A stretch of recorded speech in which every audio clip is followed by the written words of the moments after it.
Hello tout le monde, j'espère que vous allez bien. Ça fait un petit moment qu'on s'est pas vu, ça fait un petit moment qu'on n'a pas discuté. Je suis sur le chemin pour aller chez le docteur. En fait, j'ai un examen aujourd'hui et je vais voir le docteur mercredi, voir un petit peu, checker un petit peu tout ça. J'ai été absente pendant plusieurs semaines parce que ma santé c'est pas trop ça en ce moment.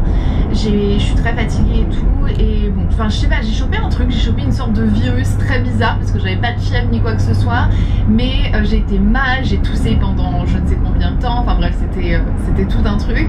Là ça va beaucoup mieux, mais bon, ma prise de sang elle est revenue et pendant que ça va c'était pas glorieux non plus, dans le sens que mes globules blancs et rouges forcément, bon, je pense que c'était un peu parce que je sortais d'avoir été malade, ils étaient un petit peu en train de faire n'importe quoi, et j'ai une carence, une anémie en fer, mais de dingue. Je devrais pas en rigoler, mais c'est horrible parce que je mange pas énormément de viande. J'aime bien la viande, j'en mange pas énormément et je mange pas beaucoup d'aliments en fait qui sont riches en fer, etc. Et on a tendance à avoir des carences dans notre famille. Et bon bref, ça faisait 5 ans que j'avais pas fait une prise de sang, pratiquement 5 ans depuis que ma fille est née. En fait, j'avais pas vu un docteur. Et techniquement, j'avais pas réellement vu un vrai docteur aux États-Unis depuis toujours en fait. Non, si, il y a des années de ça, quand je suis arrivée aux États-Unis, quand j'ai déménagé aux États-Unis, j'ai vu un docteur une fois et ça a été tout. Ça a été tout. Donc ouais, j'avais besoin de checker un petit peu tout ça, et bref, on continue à faire des examens pour comprendre exactement pourquoi est-ce que je suis pas bien. Et je vois le docteur en fait. Je vais vous en parler. J'avais pas réellement envie d'en parler, mais en même temps ça me travaille et j'ai envie de vous en parler parce que j'ai envie d'avoir un petit peu vos feedbacks sur le sujet, parce que vous êtes nombreuses à être dans le même cas. Enfin bref, je vais voir le docteur mercredi pour discuter de retirer mes implants. Je me suis fait opérer, en fait j'ai fait une augmentation, on va dire, ma mère il y a 4 ans de ça. C'est pas réellement une augmentation dans le sens que c'est exactement la même taille de poitrine que j'avais avant que je tombe enceinte en fait. Et bref, une fois que j'ai fini d'allaiter, machin bidule, etc., je suis passée d'un C à un D quand j'étais enceinte jusqu'à un A après avoir fini d'allaiter. Je me suis fait opérer pour avoir la poitrine que j'avais avant d'être enceinte. Et là aujourd'hui, 4 ans plus tard en fait, je me demande si jamais j'ai juste pas envie de les faire retirer pour de nombreuses raisons. Premièrement, j'ai jamais réussi à m'y faire. Je me sens pas, enfin je sais pas comment vous dire, mais c'est toujours au fin fond de ma tête où je me dis ouais mais c'est pas toi, ça t'appartient pas, c'est pas ton corps. Et du coup j'ai l'impression que peut-être, je sais pas, est-ce que je les rejette moi intérieurement, parce que j'ai commencé en fait à avoir des douleurs dans mon côté gauche. Et je sais pas si jamais c'est dans ma tête ou si jamais c'est ou s'il y a réellement un problème, ou comme, enfin je ne sais pas. Donc je vais voir, hein, j'ai pris rendez-vous, je vais voir, mais en soi je suis vraiment en train de me poser la question de est-ce que je les retire ou est-ce que je les retire pas. Le problème c'est que si jamais je les retire,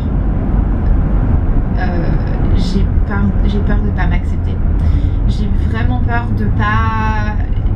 J'ai un peu peur de pas m'accepter, et puis après bon si jamais on les retire, ça veut dire qu'il faut qu'on retire aussi beaucoup de peau, parce que forcément j'ai techniquement plus réellement de poitrine, donc ça voudrait dire que je vais me retrouver à 1m75 et très fine, sans poitrine. Je sais pas exactement comment est-ce que je vais le vivre, mais en même temps j'ai plus envie de...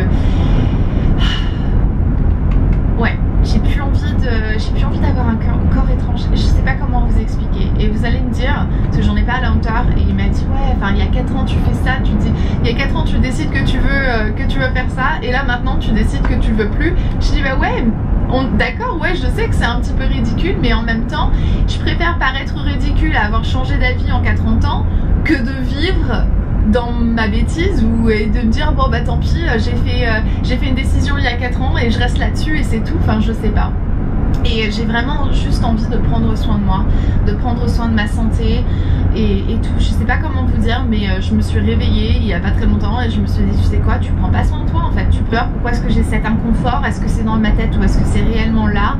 Et si jamais il y a quelque chose et que je dois me faire opérer, les chances sont que je vais dire au docteur de retirer tout, parce que voilà, je préfère sincèrement vivre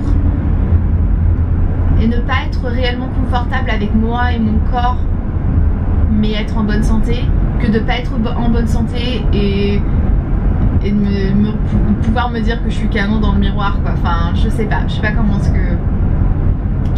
expliquer. J'ai fait pas mal de recherches, j'ai eu pas mal en fait de sujets là-dessus, et au sujet de femmes en fait qui avaient des implants et qui les ont retirés parce qu'elles ont eu des problèmes de santé à cause de ça. Et l'un des premiers facteurs en fait, l'un des premiers seconds effets était la fatigue. Et j'ai l'impression honnêtement de n'être que fatiguée. Je sais pas, est-ce que ça vient de... Je sais pas. Bref, donc voilà, c'est les questions que je me pose en ce moment, et c'est pour ça que je vais chez le docteur, et c'est pour ça que j'ai été absente. Ça et d'autres raisons, mais les autres raisons on en parlera un petit peu plus tard parce que je peux pas encore vous en parler, parce que j'ai pas envie de vous en parler encore.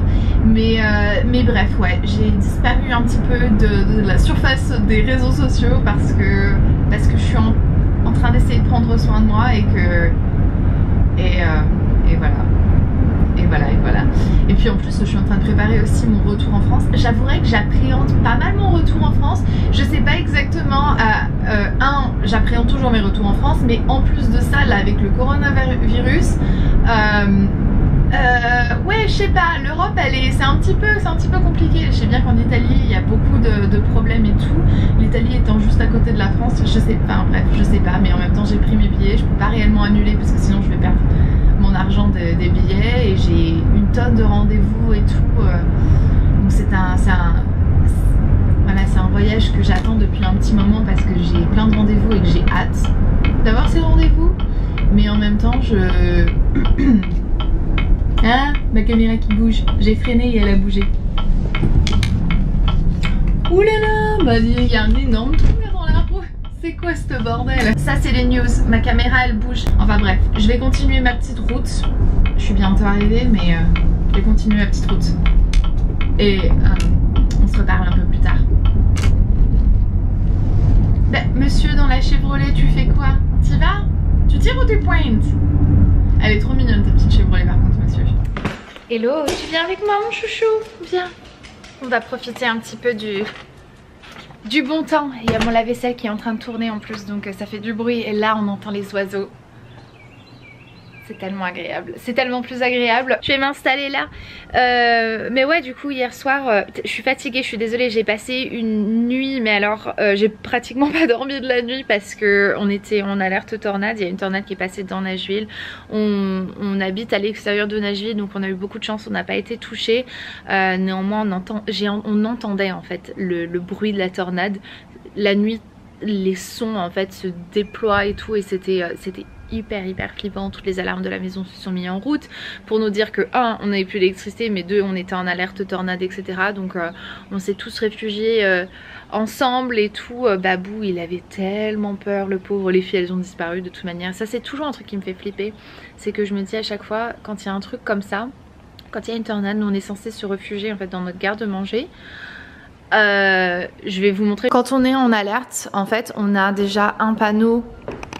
On a deux panneaux techniquement, mais on a notre panneau d'alarme. Et donc voilà, ça se met en route, etc. Bon là il est content, il me dit everything looks good.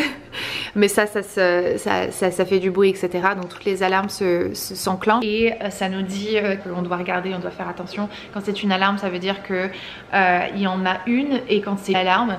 Et nous techniquement, quand il y a un problème, on est censé se réfugier juste ici, dans notre garde-manger. C'est pas le truc le plus génial parce que forcément dans un garde-manger, t'as une tonne de trucs qui peuvent te tomber sur la tête.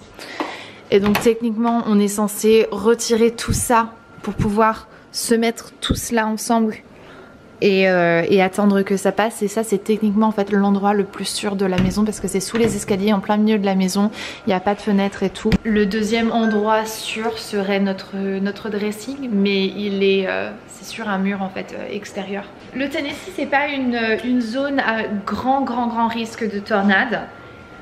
On n'est pas dans la partie même de la zone à tornade, mais on est juste à l'extérieur et ça arrive quand même régulièrement et on a plusieurs tornades par an. Il y a 2 saisons de tornades, là où juste avant le printemps et juste avant l'automne, juste au moment en fait où la saison change et tu as ce décalage entre le chaud et le froid. On a eu tellement de chance parce que vu le bruit que ça faisait, j'ai eu très peur, j'avouerai que j'ai eu très peur. Et j'avais Pioche juste à côté de moi et tout. Elle était entre nous deux, on était dans le lit, on attendait, on écoutait quoi.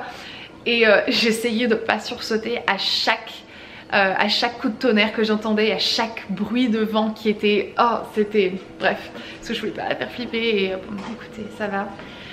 Sinon j'ai fait les brownies ce week-end. La recette arrive bientôt sur le blog. Voilà, et ils sont trop bons. Là, je vous jure, déjà, je me débrouille pas mal en cuisine, etc. Et mes brownies, je les fais depuis un moment. Mais ceux-ci, je sais pas ce que j'ai foutu cette fois-ci, mais ils sont encore meilleurs que d'habitude. Il y a Babou qui veut rentrer. Hi, my love. Hi. Enfin, voilà. T'es rentré du coup, mon Babou. Moi, je ressors. Hein, il fait bon dehors. Hi Harley! Hi sweet girl! You're so sweet. Je ressors, il fait trop bon. Ah, you coming now? Ah, Babou! Je reprends du poil de la bête, sinon ça va de mieux en mieux. J'étais tellement épuisée et à chaque fois que je suis malade aussi, je perds du poids. Et j'ai pas besoin de me peser pour savoir que j'ai perdu du poids. Et ça me saoule parce que je mets des mois et des mois ça me saoule. On est tout le temps en train de me faire des critiques sur mon poids, à me dire que je suis trop maigre, que je suis machin bidule et on en a déjà parlé, mais juste je contrôle pas ça. Et si jamais je pouvais contrôler ça, croyez-moi que je ferais bien 10 kilos de plus que ce que je fais maintenant, mais tristement je ne peux pas prendre du poids. Ma morphologie n'est juste pas faite comme ça. Cette vidéo n'est pas construite et elle a ni queue ni tête et c'est moi qui vous blablate un petit peu toute ma vie entre la voiture et mon jardin, mais en même temps je me voyais pas recommencer en fait mes vidéos après autant de temps. Enfin pour moi c'est une grosse pause parce que je fais jamais de pause. Mais ouais, je me voyais pas recommencer une vidéo sans vous faire une petite update et les news et tout ça et de vous dire comment est-ce que ça va. Et donc voilà, mais cette vidéo annonce mon retour et j'en suis tellement contente. Vous m'avez trop manqué, ça m'a tellement manqué. Mais en même temps, pendant que j'étais un peu en arrêt, les jours où j'allais bien, j'ai quand même pas mal filmé et j'ai hâte de pouvoir vous poster ça. Donc ouais. Je vous tiens au courant pour tout ça, pour toute ma santé et comment est-ce que ça se passe. Mais en soi, je me sens vraiment déjà bien rassurée en fait d'avoir pu voir l'infirmière hier et la prise de sang est plus ou moins correcte. Faut vraiment que j'aille